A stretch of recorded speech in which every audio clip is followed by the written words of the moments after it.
So welcome to this episode of Make or Break. As you can see, I'm completely fatigued. I have some silly hair, but we have been to the Peterson Museum, we've filmed with Tavarish, and now we're on our way to Atlanta. Guys, on this episode, we're going to take you across America on an aeroplane to YearOne auto car, muscle car parts, and we're going to get some much needed parts for the GT40. See you there. I'm gonna skip my breaks, I'm gonna make mistakes. I'm gonna skip my breaks, I'm gonna make mistakes. I'm gonna skip my breaks, I'm gonna make mistakes. Look at beautiful stars, I wanna drive a faster car. In the previous 2 episodes, I've been with my buddy Freddie Tavarish at the world famous Peterson Museum. I'd gone halfway around the world to the glamorous Los Angeles to see one of just 7 GT40s Ford ever sold to the public, and it didn't disappoint. And they are the Borrani, B-O-R-R-A-N-I, and they're an Italian wheel. So they've got a steel interior of splines, like wires, with an aluminium race with a centre hub nut, which is a knockoff. What you're getting with the knockoff is you're getting this beautiful, intricate design, which would have been very, very hard to machine in the late 60s. So after just one full day in LA, me and my cameraman / producer Carl would be heading off to YearOne muscle car parts in Georgia. But before we checked into LAX to grab the flight to Atlanta, we couldn't resist doing some more sightseeing in the so-called City of Angels. Guys, so there's the Whiskey A Go-Go. The Doors used to play there. If you don't know who they are, then Google them, because they are very famous. So this here is the iconic part of Sunset Strip. You may notice a lot of these places from different movies and lots of films and TV episodes. This here is the real estate center, okay? So in a lot of the selling Sunset and all that kind of TV shows, this is where the realtors' offices are. And yeah, normally very scantily clad, good-looking realtors selling cars and property for far too much money. You'll see many a celebrity on Sunset Plaza. This is so cool, man. The amount of advertising here is unbelievable. I can imagine every square inch is money, right? There's a cool Rambler.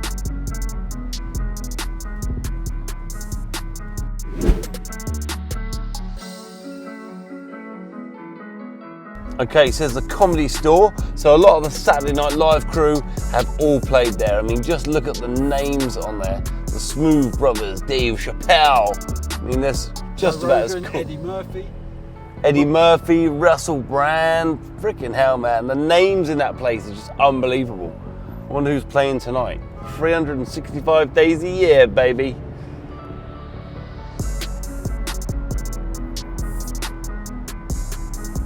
Look at this place.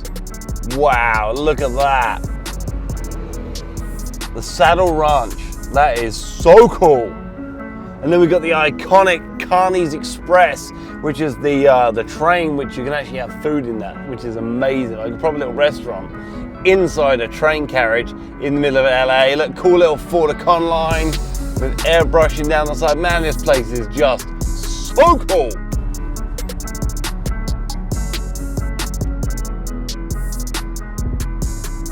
There's a strip club, just in case any of you lovely people out there want to look at some breasticles.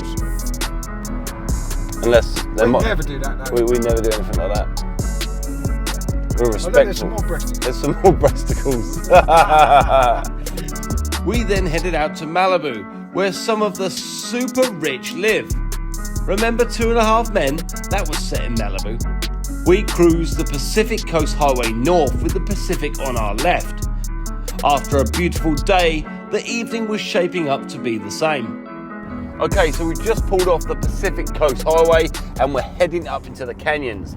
In front, in that beautiful C8 Corvette, is Freddie Tavarish. You may have seen him on YouTube.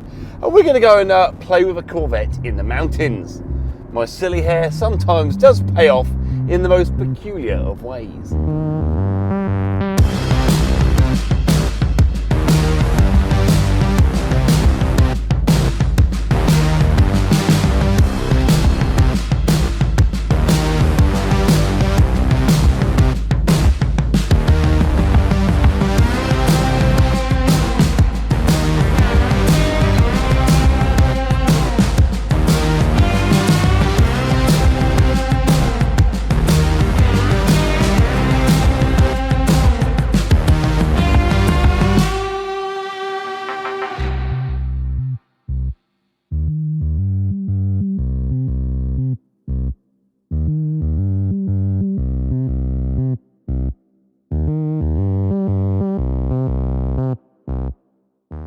What a stunning drive that was.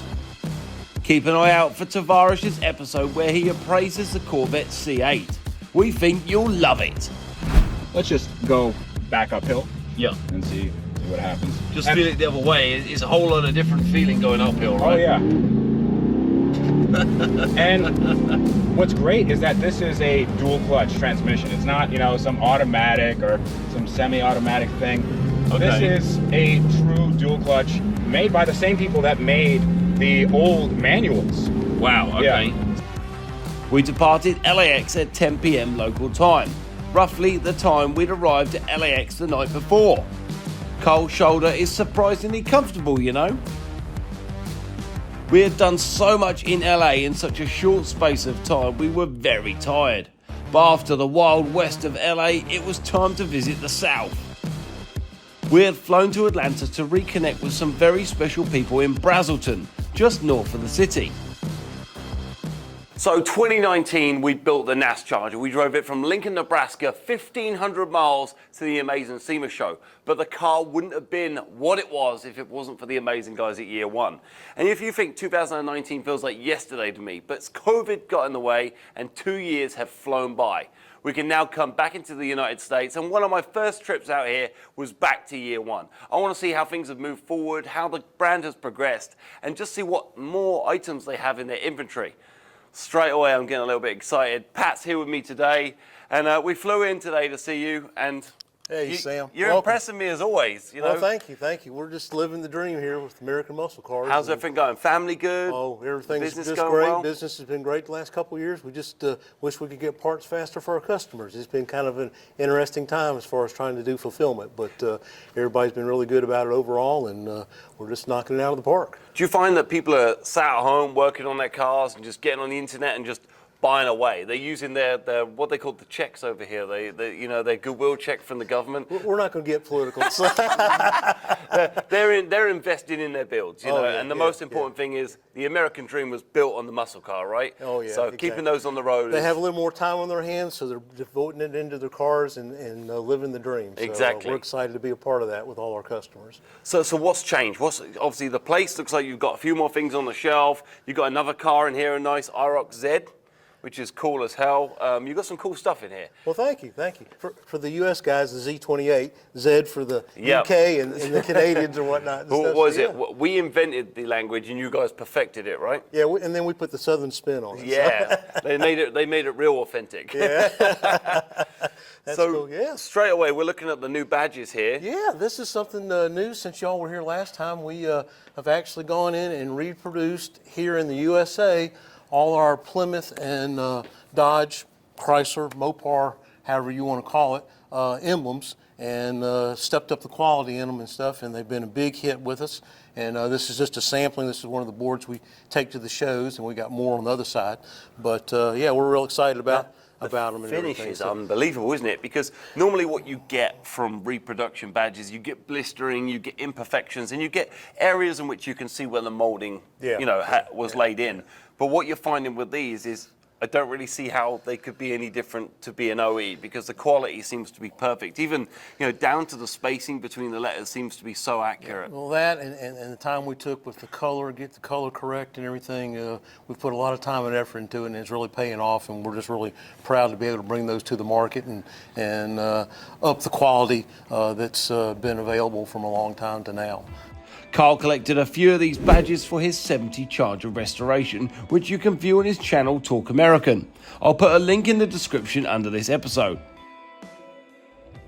In 2019, Kevin King gave us a tour of the YearOne facility, and this time Pat did the same, which was pretty cool because we saw some amazing vehicles. Wow, what's that, 70 Cuda with a Ram Air intake? Uh-huh. That's one of our future projects.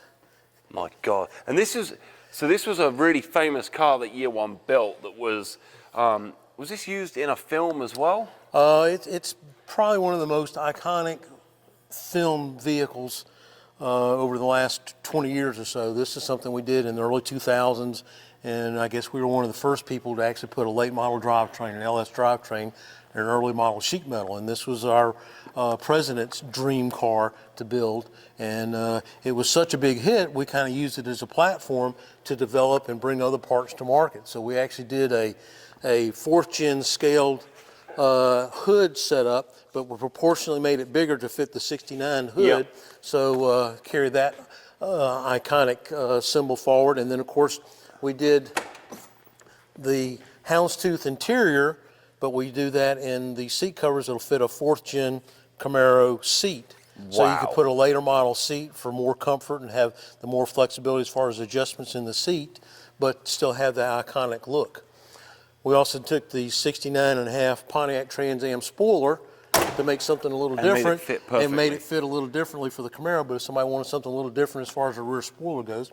So we would do this on this car, we'd take this car to different shows, and we would see what the interest was from the public. And all those parts were home runs. So here we are, 20 some odd years later, still producing these parts and still selling for people to customize or create their own dream car into their personal vehicle by doing little things subtly differently. And there's also a picture of this, which we saw yesterday in the Peterson Museum as well, which is super, super cool. Oh, really? Yeah, I saw it on the wall. I was like, Yeah. that's crazy. Yeah. Oh, I love it. Is that a Demon? No, Yeah. Plymouth Demon? Yeah. Well, actually, this is a Duster. Duster, sorry. Yeah. Now, this is kind of interesting. I don't know how deep you are into music, but the musician Kenny Wayne Shepherd, who's a very well-known guitarist, this is his Duster. Wow. And stuff, and he's a big customer, friend of YearOne's, and he does a lot of different events with us, so we kind of keep one of his cars here. He's got several different Mopars. He's a big Mopar fan and stuff, but he drives this one a lot of times on the Hot Rod Power Tour with us every year and whatnot, brings his kids along and whatnot, so we have a good time. That's amazing. It's beautiful, isn't it? And it's got a set of our rally wheels on it there, too, that you can see. The good thing about these wheels straight away is I'm thinking they're OE originals. Yeah, well, you're not having to ever worry about chasing the center cap or trim ring down the road. You stop and it overtakes you know? So there's a couple of cars here, Carl, which, okay, so one day... There's the blue Camaro from I'm the going Fast to and own that Furious. one day. Okay. Well, Kevin will probably make you a deal because you probably want the truck, too. Yeah, so this truck is one of the most iconic trucks in the whole movie, okay? Let's move to the truck. So I'm going to, this is one of the most iconic trucks, so... So here you go. Here's a neat shot if you remember the opening scene, you got kids sitting on both sides of the car. And they go, in the back and they drop the tailgate down. But you'll see the YearOne logo in the back window right there in the movie. And then the license plate as well, is that right? Is on Well, that's ours. I don't know the license plate you can see in the movie, but I know you can see the YearOne logo. Yeah. That's the right logo right there. So when the film opens up, right, and scene. the opening scene, I believe, is the Universal Studios logo in silver, okay? And then that turns into the center hub nut, or the kind of the same as a American racing kind of center hub nut. Then it spins, right? And then it turns into this hub nut, this iconic center cap, right? And then what you get is there's a couple of girls up on top of the back of here. They open the tailgate, the suspension drops down, they put out road cones down, and that's where the iconic thing says, roads closed, pizza boy, take another route, right? Because this was the opening truck from the film, right? Well, there were 6 of these trucks in various different colors, but they were all staged the same. They have the iconic front push bar on the front, and then the light bar and everything. And of course, we were honored enough that our logos appear in the movie and stuff. And that was one of the scenes in the opening scenes. You can see our YearOne logo there as the kids are getting out and putting out the traffic barrels, shutting the roads down for them to do a little street racing. That's it. So when the basically they had a scramble, okay, so they had all the cars run into these box of garages in Florida, and then these come out. So all the police cars pull up and surround the building, and then they go, it's a scramble, baby, a big one. And then these pull out and just drive straight into the windshields with these massive bull bars. And that's why it's so push iconic. the police cars out of the way so all the cars can come out. Can run away. But so there's one car back here that one day, so I was a little bit worried because the guys at Barrett Jackson teamed up with some of the Gas Monkey former workers, and they recommissioned one of the original Too Fast, Too Furious cars that were used, one of these Camaros. Right. And I was in the back of my mind thinking, oh man, Kevin sold my car to someone else. But to come here. No, there were 9 of the blue Camaros to actually produce the movie.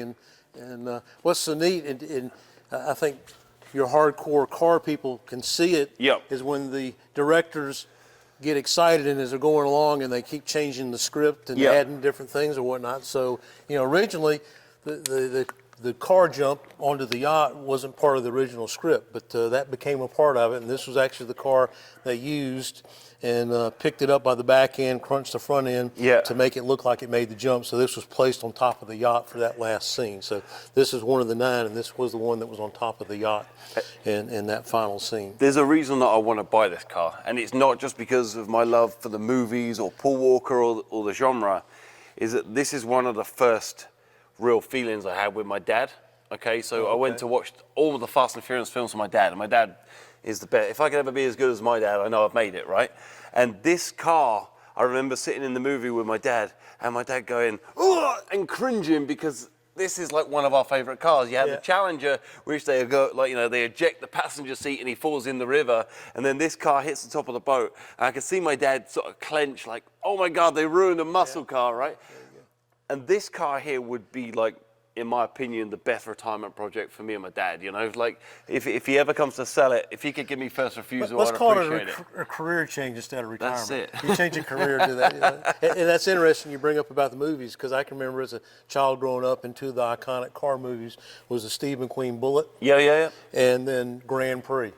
Wow. And stuff. And I don't remember the opening scene of Grand Prix where there's pictures of the carburetors, and it's like, picture of it, and then it's the same picture 4 times, and then 6 times, and 10 times, then it fills the whole screen up, and it's all the same picture, but it's the carburetor on one of the Formula One cars. Wow. So, yeah.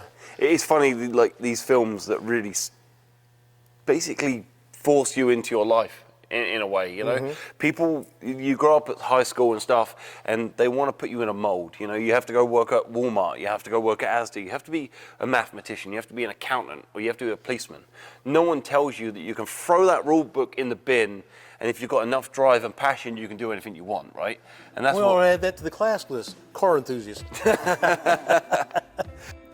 YearOne didn't just provide cars for the Fast and the Furious franchise.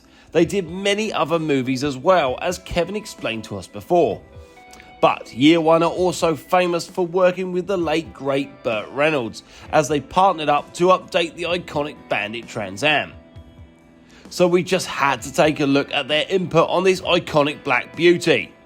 So a couple of years ago, we touched on the fact with Kevin King that the Bandit Edition Trans Am has kind of been revitalized with this Bandit Edition here. So you've got the bigger snowflake wheels, and you've got a completely retrimmed interior. So to the eye, the key muscle car guy, you can look at this and you can see that there's some originality. So the center console itself is actually original. So that's exactly what a 77, 78, 79 Trans Am would look like. You've got some more modern switches, but you've got an absolutely beautiful aluminium brushed, well, it looks like a billet aluminium surround around the gear lever as well, which is quite nice because it kind of keeps to that 1970s feel that someone may have gone out their way to build that back in the day, but they've refined it perfectly, right? Well, this is our Band 3 edition, which was our top-of-the-line Bandit car, and of course we wanted to pay homage to the original heritage of the car, but this one had several different updates. So it's like a modern C6 Corvette in early model sheet metal, but then all your graphics are actually painted on the car, and then of course we did some special things to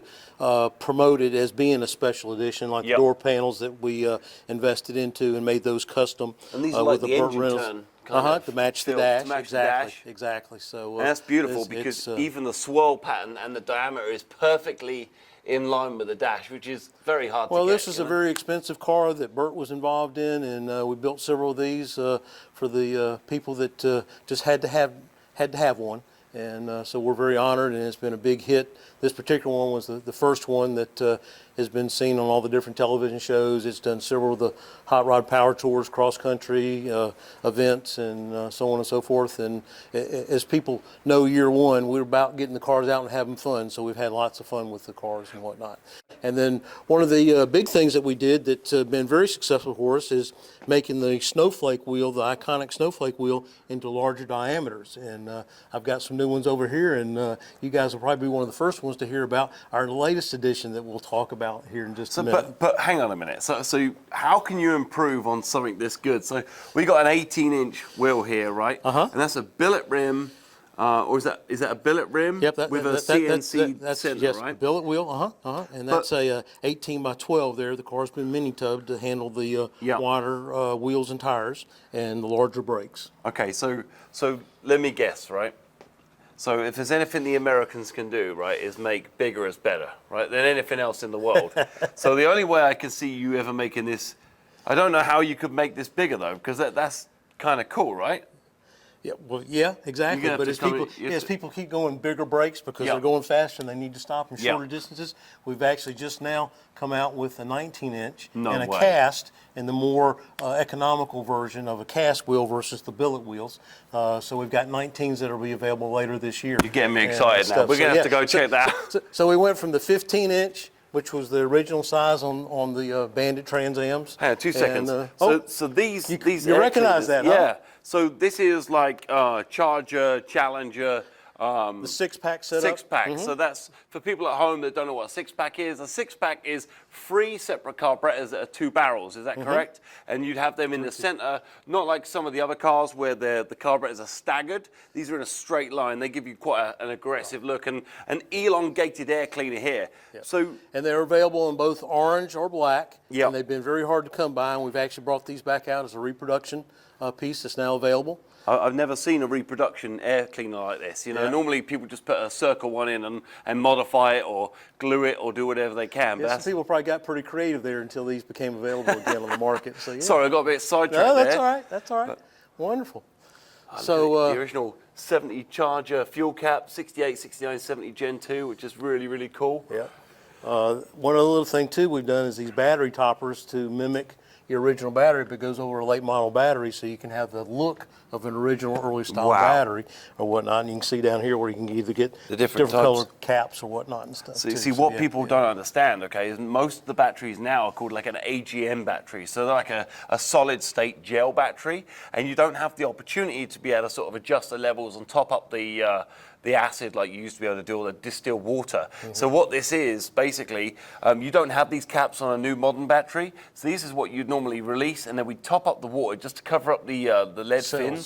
That's it, and then that would be good. But this is allowing you to have modern battery voltage, like an Optima style battery kind of possibly here, but with the authentic look, which is kind of what we want as car guys, right? Yeah, you see, we never die. We keep trying to make it better. So we're living the dream, as we say. Keep making the world smile is what you're doing.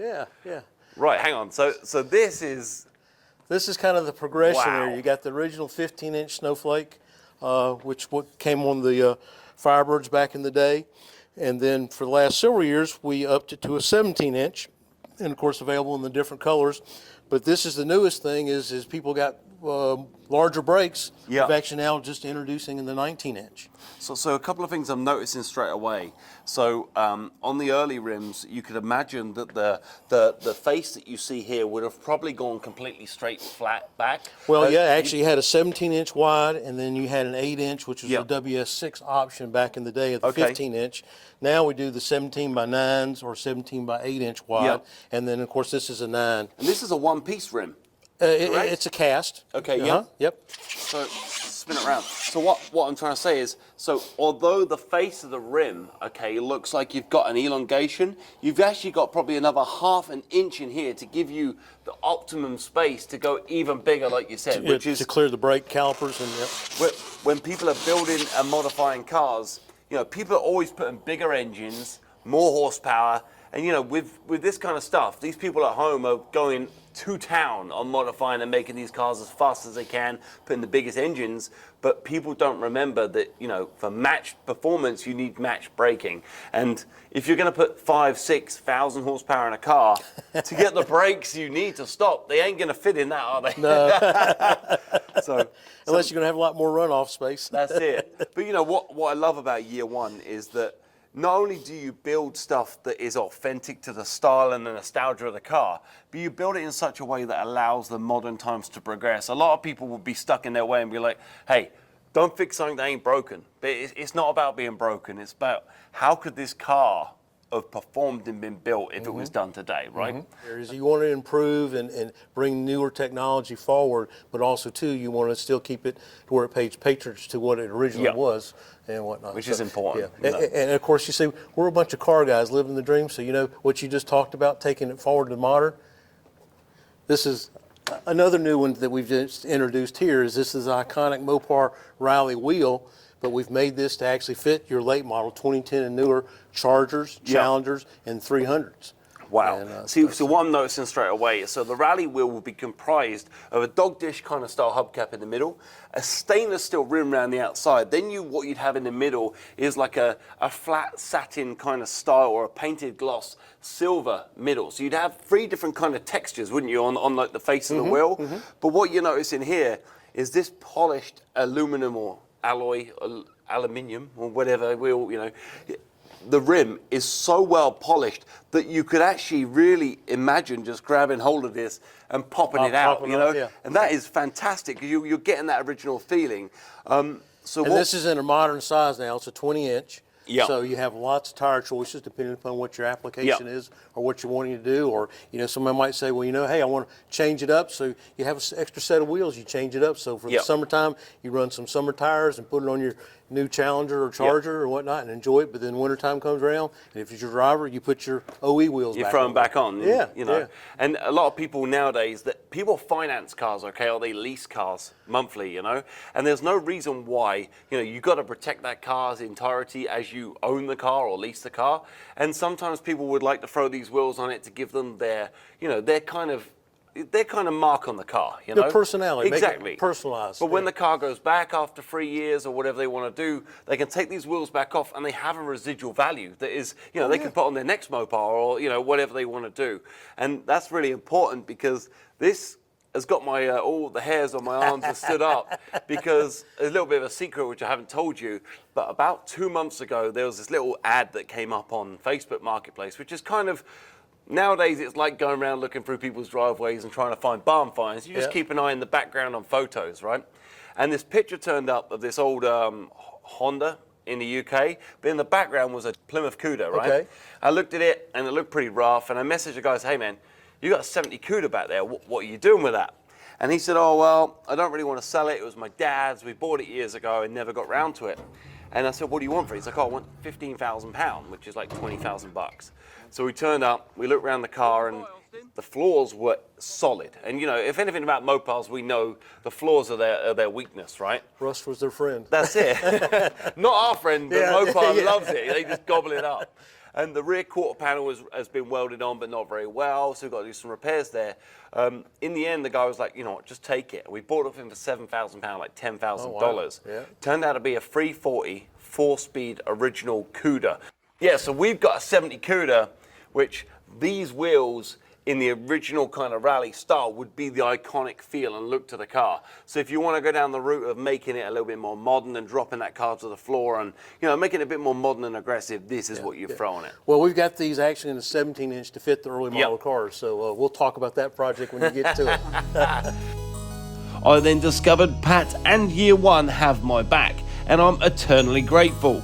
So we've got a little something to send back with you to help you out with that GT40 project here. I got you a Holly carburetor and some gaskets that I think you might need and whatnot, and we're just excited to have a little part of that project because you do such a great job and get such great exposure and just do a great job. So thank you so much. That means so much, you know. In my opinion, some of the most important things on a car is making that thing breathe, you know.